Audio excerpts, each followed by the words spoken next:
Okay, this recording is for Unit 328.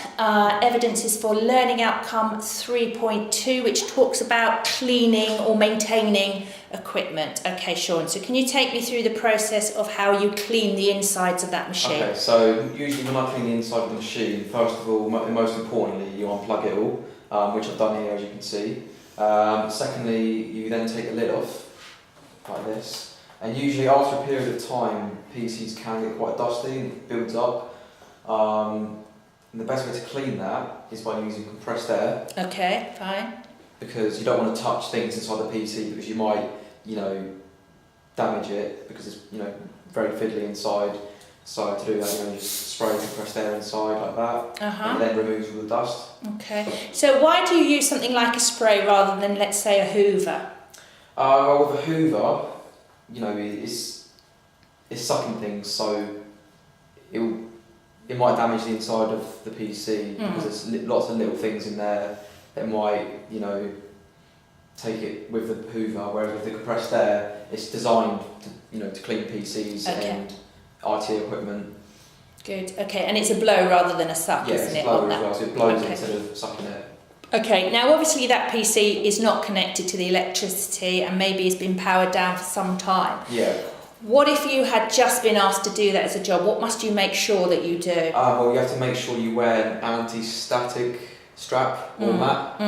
I don't actually need to, I'm not using one now because it's unplugged, as you can see, as I said before. But usually you would have to do that. It protects the machine from any damage. Okay, because anti-static is a type of electricity. Yeah. Yeah, okay. And I don't know what your floors are in here, whether they're nylon or not, but quite often when you go out and about, you pick up your anti-static, okay? So so it's really important to have your strap. Okay, so I also see you've got a keyboard there. Tell me about cleaning keyboards. Yes, so cleaning keyboards. First of all, you can also use this compressed air on keyboards. Okay. Would you like me to demonstrate?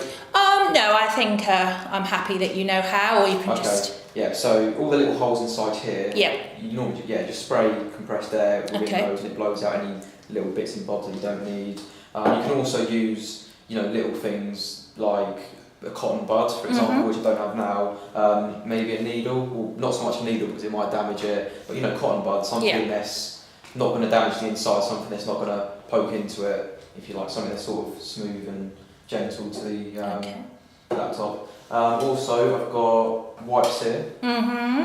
So these sort of remove any bacteria, any germs and grease that you don't exactly want on your keyboard. And is it just keyboard wipes, or did I see it say screen wipes as well? This is screen wipes as well. This isn't used on anything, just to clean general things. Okay. Like screens, mouses, keyboards. Could you put that underwater? Put it under a tap? No. Okay, it would have a problem, would it? That will damage it. Okay, fair enough. And with your screens, what kind of cloths shouldn't you use cleaning screens? You shouldn't use cloths that have rough edges.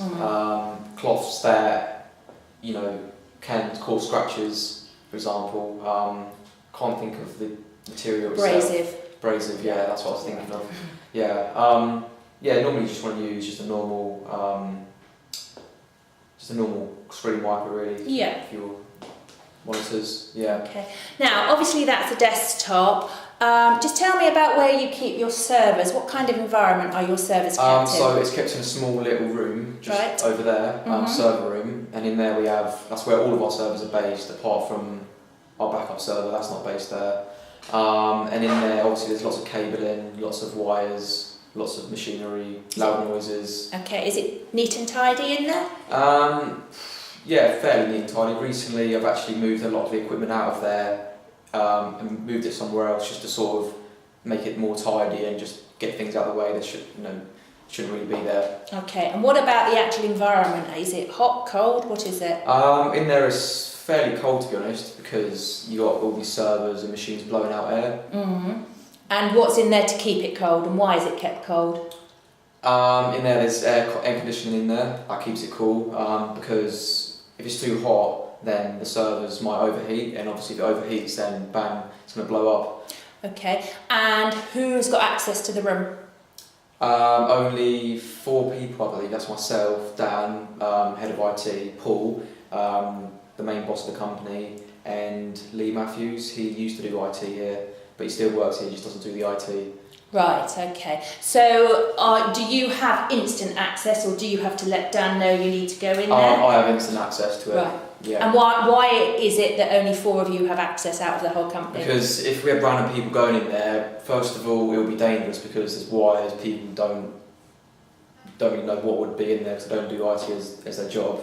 So first of all, it's dangerous. Secondly, they might be able to access sensitive information. Right, good. Company data, user data that they shouldn't access. Good. Okay. Is it just your data in there, or do you host anybody else's? It's the whole company, so it's the data at this branch here, data from Birmingham, data from, I'm not sure if the Hong Kong one is on there. I don't think it is. Yeah, it's Birmingham in here. Okay, so it's quite important that. Yeah. Now, you mentioned interestingly your backup server's not here. Yeah. Where's that? That's Alchemy. Right, so that's the do company. a lot of backups, yeah. Okay, and where are they physically based? I think they're based in Ashford. Okay. Or might even be Egham actually. It's only down the road. Right, so if you needed your backup tape. We could just go give it to them. Good. Yeah. Excellent. Lovely.